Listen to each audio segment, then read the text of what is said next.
पिछले श्लोकों में जिन अद्भुत कार्यकलापों का वर्णन हुआ है वे भौतिक शरीर द्वारा संपन्न नहीं हो सकते। कृष्ण का सच्चिदानंद स्वरूप यह है।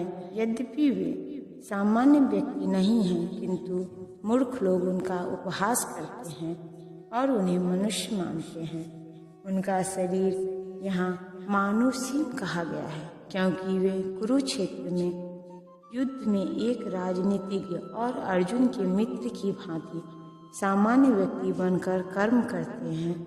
वे अनेक प्रकार से सामान्य पुरुष की भांति कर्म करते हैं, किंतु उनका शरीर सच्चिदानंद विग्रह रूप है। इसकी पुष्टि वैदिक साहित्य में भी हुई है। मैं भगवान कृष्ण को नमस्कार करता हूँ, जो सच्चिदानंद रूप हैं। वेदों में ऐसे अन्य वर्णन भी हैं। आप इंद्रियों तथा गायों के आनंद स्वरूप गोविंद हैं, सच्चिदानंद विग्रह तथा आपका रूप सच्चिदानंद स्वरूप है। भगवान कृष्ण के सच्चिदानंद स्वरूप होने पर भी ऐसे अनेक तथाकथित विद्वान तथा भगवत गीता के टीकाकार हैं, जो कृष्ण को सामान्य पुरुष कहकर उनका उपहास करते हैं।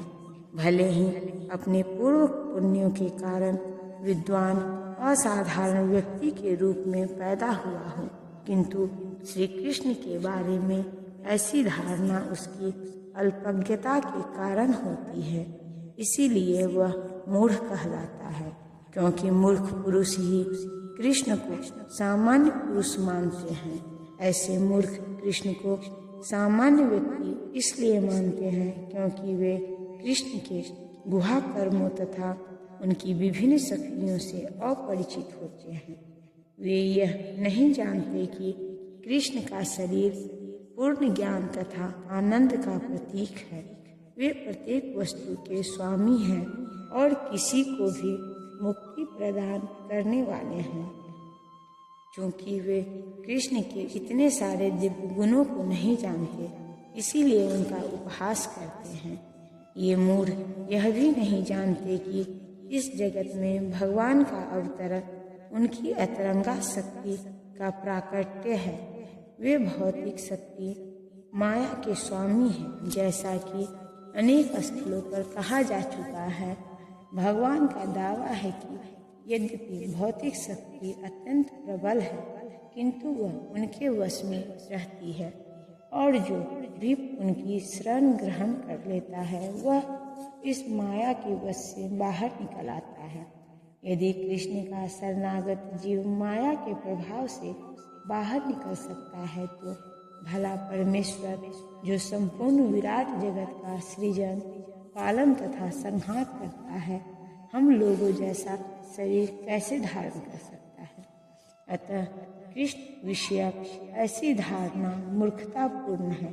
फिर भी मूर्ख व्यक्ति यह नहीं समझ सकते कि सामान्य व्यक्ति के रूप में प्रकट होने वाले भगवान कृष्ण समस्त परमाणु तथा इस विराट ब्रह्मांड के नियंता किस तरह हो सकते हैं। बृहत्तम तथा सूक्ष्मतम तो उनकी विचार शक्ति से परे होते हैं। अतः वे यह सोच भी नहीं सकते कि मनुष्य जैसा रूप कैसे एक साथ विशाल को तथा अणु को वश में कर सकता है।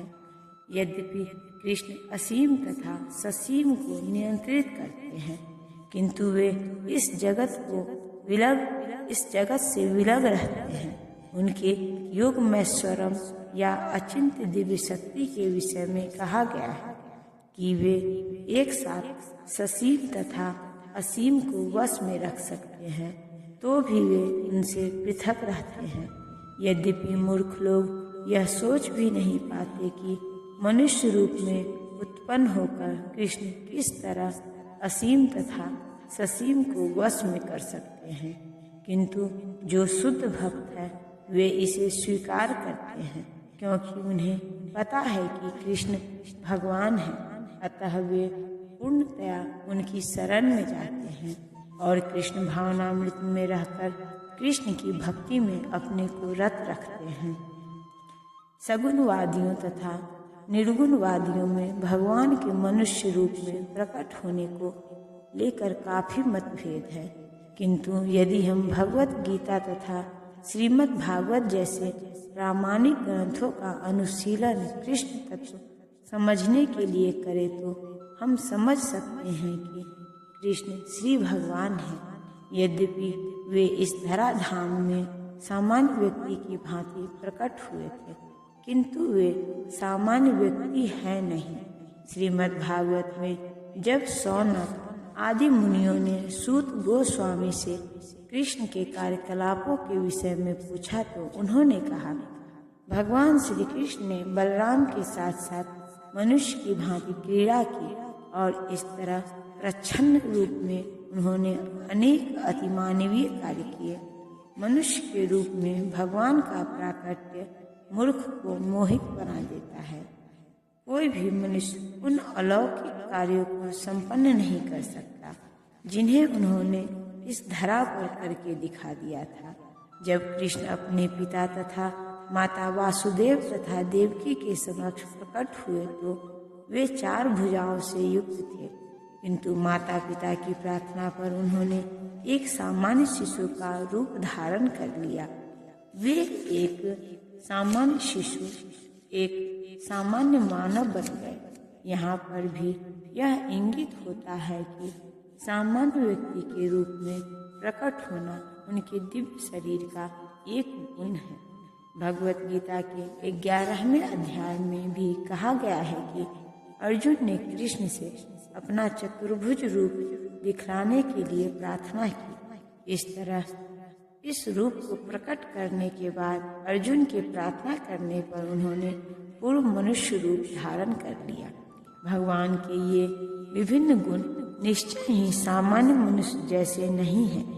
कतिपय लोग जो कृष्ण का उपहास करते हैं और मायावादी दर्शन से प्रभावित होते हैं, श्रीमद् भागवत के निम्नलिखित श्लोक को यह सिद्ध करने के लिए उद्धृत करते हैं कि कृष्ण एक सामान्य व्यक्ति थे।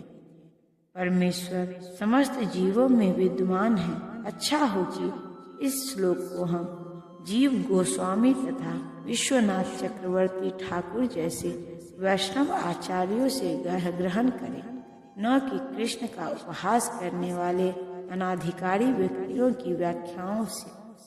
जीव गोस्वामी इस श्लोक की टीका करते हुए कहते हैं कि कृष्ण समस्त चराचरों में अपने अंश विस्तार परमात्मा के रूप में स्थित है।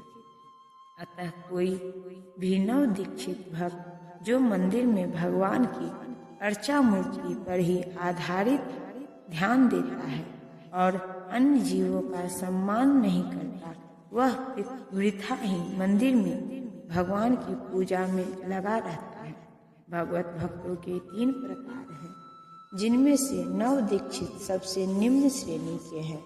नव दीक्षित भक्त अन्य भक्तों की अपेक्षा मंदिर के अर्चा विग्रह पर अधिक ध्यान देते हैं। अतः विश्वनाथ चक्रवर्ती ठाकुर चेतावनी देते हैं कि इस प्रकार की मानसिकता को सुधारना चाहिए। भक्त को समझना चाहिए कि चूंकि कृष्ण परमात्मा रूप में प्रत्येक जीव के हृदय में विद्यमान है, अतः प्रत्येक जीव, प्रत्येक व्यक्ति परमेश्वर का निवास या मंदिर है। इसीलिए जिस तरह कोई भक्त भगवान के मंदिर का सम्मान करता है, वैसे ही उसे प्रत्येक जीव का सम्मान करना चाहिए जिसमें परमात्मा निवास करता है। अतः प्रत्येक व्यक्ति का समुचित सम्मान करना चाहिए, कभी उपेक्षा नहीं करनी चाहिए।